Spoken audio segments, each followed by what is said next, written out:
ইরানের সামরিক বাহিনী যুদ্ধের জন্য পুরোপুরি প্রস্তুত অবস্থায় রয়েছে এবং যে কোনো আক্রমণের বিরুদ্ধে প্রতিরোধ গড়ে তুলতেও প্রস্তুত, বলেছেন ইরানি সেনাবাহিনীর গ্রাউন্ড ফোর্সেস কমান্ডার। তিনি কঠোর হুঁশিয়ারি দিয়ে বলেন, ইসরায়েলের ধ্বংস এখন সময়ের ব্যাপার মাত্র। ইরানি বার্তা সংস্থা মেহের বুধবার এক প্রতিবেদনে এ তথ্য জানিয়েছে। ইরানি সেনা কমান্ডার এ সময় ইমাম খোমেনির কথার পুনরাবৃত্তি করে বলেছেন, যুক্তরাষ্ট্র ইরানের শক্তির বিরুদ্ধে কিছুই করতে পারবে না। ইরান সমর্থিত হামাস ও হিজবুল্লাহর সঙ্গে ইসরায়েলের চলমান সংঘাতের মধ্যে তেহরান ইতোমধ্যে 2 দফা বিশাল ক্ষেপণাস্ত্র ও ড্রোন হামলা চালিয়েছে।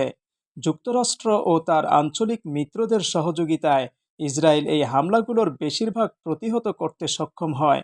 বিশেষজ্ঞরা মনে করেছেন, ইরানের প্রতিশোধকমূলক হামলা ইসরায়েলের প্রতিরক্ষা ব্যবস্থার সক্ষমতাকে নতুনভাবে পরীক্ষা করতে পারে এবং আঞ্চলিক অস্থিরতায় আরও বাড়িয়ে তুলতে পারে।